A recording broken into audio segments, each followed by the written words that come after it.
Big shout out to today's video sponsor, Linsoul. Check out their fantastic deals in the links in the video description. My first love, the IE300s, are a pretty unique IM in the space due to their shape, fit and internals. Sennheiser, the German powerhouse, is known for producing some stunning audio products, but can they fend off the ever-impressive Chi-Fi attack, and are the IE300s still worth buying over the more popular options at the moment? And what is the deal-breaking issue that I've come across?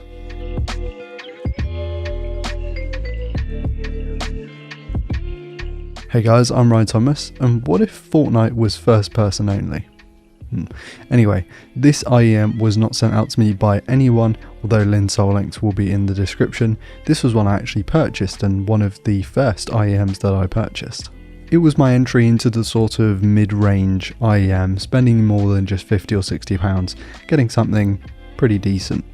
There is a single 7mm dynamic driver in there, so pretty basic, fairly low end in terms of the hardware, and it's a very simple design.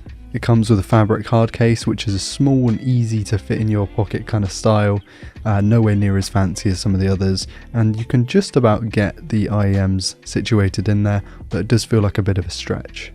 They come with small, medium and large of both silicone and foam ear tips, and for the first little while I was using silicone, switched over to foam more recently, and I feel like they fit in the ears even better now.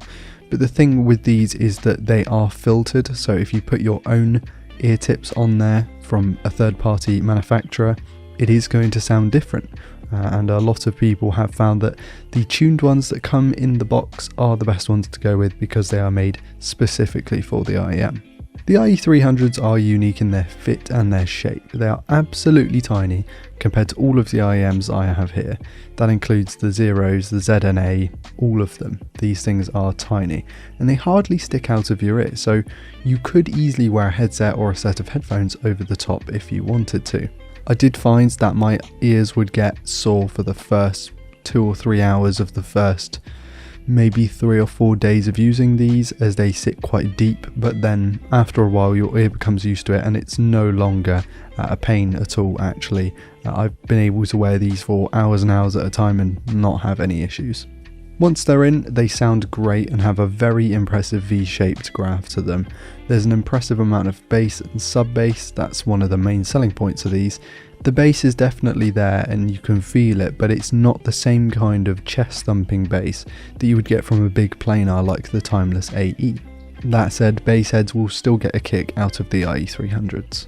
The treble is relatively sparkly and there's a good amount of detail retrieval there, but it's not overly done. It doesn't feel fatiguing. If you're sensitive to sibilance, you're not going to really feel that harshness here that you might feel with other sets. But at the same time, there's a nice amount of detail in the treble and the upper mids to give you basically what you want with female vocals and instruments. I've listened to a great deal of music with these things and they basically fit my music genres, which is pretty much everything. So they're generally pretty good at all genres. You don't have to worry about specifically using one genre or listening to one genre with these things. You definitely get the fullness to the sound, which is to say that it doesn't feel overly tinny or hollow, it feels full and deep and rich, which is what you want out of an IEM that cost around £175. The imaging, where you can pick up in which direction a sound is coming from, pretty decent with these. Not the best that I've heard, but actually pretty substantial. I would say probably a 5 out of 10 in terms of imaging. And the soundstage isn't huge, but it doesn't feel so on top of you that you're cramped into one little corner.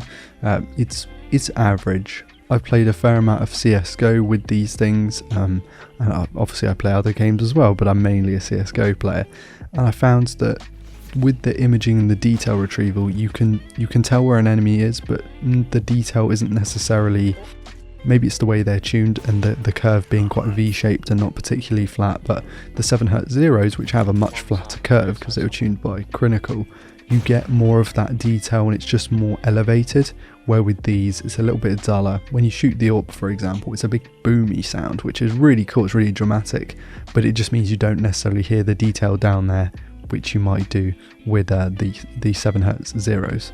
And you might be wondering, right, why haven't you touched on the cable yet? And that's because it's a bit of a deal breaker. If I was to go back and rebuy these, I might not actually buy them because of this. So the cable itself, is a meh cable. It's not the worst, but it's not the best. It's a very thin single cable. It's not twisted, it's not braided. That's fine. It's got a nice right angle tip on it that's quite low profile. It's actually quite a nice connector, and it terminates in a recessed MMCX connector. MMCX is not a great connector to start with. It's sort of a twisty one that you pop on and then it can rotate a little bit. It's quite good for getting a good fit, but this cable has sort of a malleable ear hook thing, which means that you can actually, you kind of flex it to your ear. You push it in, push the IEM in, and then you shape the hook to sit in your ear properly. It means that they don't fall out particularly easily, and it's quite good. But the issue is, because it's not a standard MMCX and it's a recessed one, getting a cable that fits and actually stays connected is borderline impossible. It's not. There are companies out there who make specifically IE300 cables, and they're good, but they also cost a bomb. I think a decent one was in the region of £70 to £80 once imported into the UK, and that's, you know, coming on for half the price of the IEM just to get a cable. And this cable that comes with the IEMs, the IE300s, it's not the most durable. I've had a few kinks in it, and I take care of these things, so it's really annoying that it's had these issues.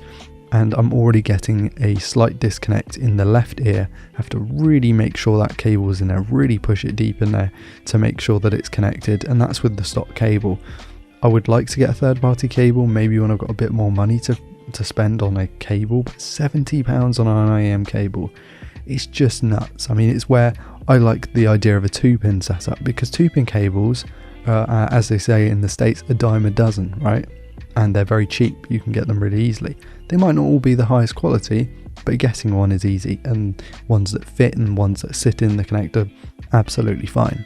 So whilst if you take absolutely perfect care of the IE300s and you don't even use the included case because it may kink the cable, as long as you take really good care of your IE300's cable and the connector inside the IEM itself, you'll have a decent time.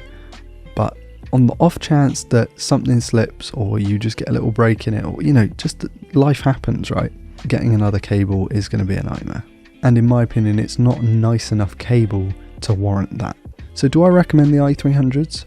Yes, they are a good IEM. If you're after Sennheiser because of their great warranty, their great return service, you like the Sennheiser brand, you don't want to go Chi-Fi, which is perfectly reasonable thought, and then you want something that's really high quality, it's going to sit in the ear really well, it's properly tuned, it's just a great sounding IEM. The IE300s are good, and they've come down in price. I think I paid about £250 for mine, or £230 way back in the day, and they're coming down in price. I mean, I've routinely seen them on sale for £175, which is a good price for one of these things. A 7mm dynamic does not sound very impressive, but it is. It's a good sound. So links to Linsoul will be in the description, as well as all the other stuff. Maybe I'll put a link as where you can find the IE300s, although their prices vary based on the region. Like, comment, subscribe, all that fun stuff. Thanks for putting up with the pink jumper, by the way. It's 10 degrees again. 0 degrees outside. It started snowing, actually. We basically don't get snow in Cornwall ever because we're surrounded by the sea air, because the salt melts the snow, but it's pretty cool. Thanks for supporting the IEM content recently. It's something I'm really getting into, just really enjoying the process on. And thanks to Linsoul for supporting me in that. I've been Ryan Thomas, and I'll catch you later. Cheers.